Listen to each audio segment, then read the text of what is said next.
Cuestión social. Se inició en 1880 y tuvo fin en 1920. ¿Pero qué es la cuestión social? Se denominó así al conjunto de problemas sociales y materiales ignorados por las clases altas, pero que afectaron a los sectores más pobres de la población chilena. ¿Qué la originó? Las transformaciones que vivió Chile al pasar por un periodo de gran auge económico. Así, el incremento de las actividades industriales y mineras produjo una mayor capacidad de absorción de mano de obra en las ciudades y en los centros mineros. Esto motivó la migración desde el campo a la ciudad y también del campo a los poblados mineros del norte y del sur. El proletariado obrero se instalaría a vivir en arrabeles y conventillos, los cuales carecían de la infraestructura necesaria para poder recibir a los emigrantes y sus demandas. Este conflicto, que lleva por nombre social, abarca también otros ámbitos, como es lo político y económico. Existen factores de riesgo con la llegada de la mano obrera a los puertos de Valparaíso y Concepción, ya que la ciudad no estaba preparada para el aumento de población. Es por esto que surgen los conventillos en el año 1910, en donde se albergan alrededor de 75.000 personas. Con todo esto surge la promiscuidad y consigo las infecciones tales como el cólera, el tifus y la viruela. Insalubridad tras la ausencia de salud pública y agua potable. Una alta mortalidad, principalmente infantil, en un 30% y 35% en nacimientos. El alcoholismo y la prostitución, principalmente en niños y jóvenes. En 1891 existía más de un 60% de analfabetos y en 1907 baja a 49,7%. Había una ausencia de derechos laborales en los que el obrero salitrero tenía una precariedad en sus viviendas, en el día mucho calor y en la noche mucho frío. Trabajaban entre 12 y 14 horas diarias sin descanso, y en 1907 se normó un domingo como día libre. Su sistema de pago era por medio de fichas, las cuales solo se podía cambiar en las pulperías. El conflicto de Iquique comienza a inicios de 1907, con un alza en los precios y una devaluación de la moneda. Es una huelga obrera y popular quienes exigen mejoras de salario y de trabajo, ocupando la escuela de Santa María, negándose a desalojarla. Sus demandas son: aumento salarial, calculados a un cambio de 18 peniques, cambio de las fichas con las que se pagaban los salarios de las oficinas por su valor nominal en dinero, es decir, sueldo en efectivo, libre comercios en oficinas salitreras, control de pesos y medidas en las pulperías, prohibición de arrojar el caliche de baja ley a la rampa para después utilizarlo y elaborarlo sin pago al trabajador. A estas demandas no hubo respuesta alguna por parte de los empresarios y es por esto que Silva Renat, oficial a cargo, decide poner término a esta movilización. El 21 de diciembre de 1907 comienza la matanza.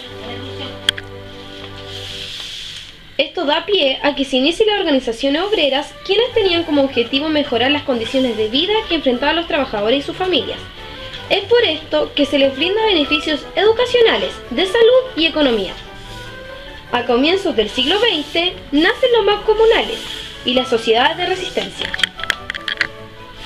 Los primeros tienen lugar en el Norte Grande, son conocidos como un grupo que se ayuda mutuamente, y el segundo se caracteriza por poseer una base anarquista. Estos se declaran en contra del Estado, la Iglesia Católica y los patrones, promoviendo actos de rebeldía en contra del orden establecido. A raíz de estas organizaciones surgen los primeros sindicatos, tras la creación de una conciencia social.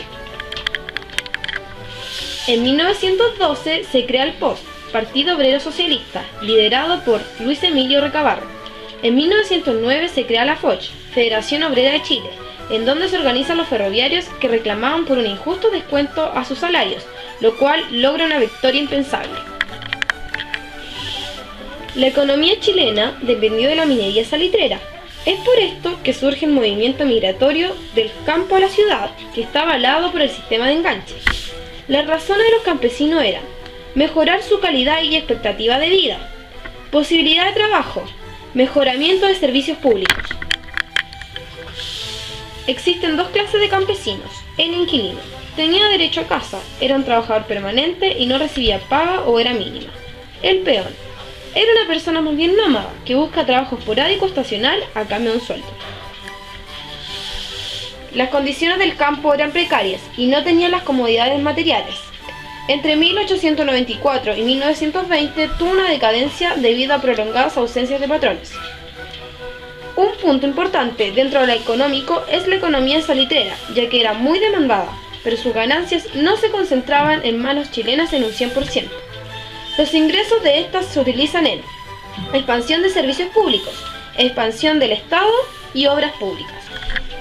Respuesta a la cuestión social. En 1906, los portavoces de los sectores obreros son los partidos radicales, unión del Partido Nacional y Demócrata, liderado por Valentín Letelier, quien increpa al Estado la formación de una actitud activa frente al problema social. En esta misma época, la Iglesia reacciona y redacta la encíclica Rerum Novarum, que marcó el inicio de la doctrina social de la Iglesia. Lo que promovía la creación de estos era la justicia social y la convivencia armónica entre las clases sociales, rechazando el enfrentamiento entre obreros y patrones. Los patrones deben dar un salario justo y condiciones de trabajo apropiadas a la dignidad humana. Los obreros deben ser laboriosos, respetuosos y pacíficos a la hora de demandar lo que es justo. Y la actitud del Estado era conseguir un bien común y la equidad dictando leyes que protegen a los trabajadores. Los vínculos o delegados que dejó la cuestión social en la actualidad lo podemos encontrar en la prostitución, la promiscuidad, conventillos, la emigración y principalmente los derechos laborales, en donde el trabajador tiene derecho a exigir un contrato, un sueldo base y trabajar las horas estipuladas por el Estado.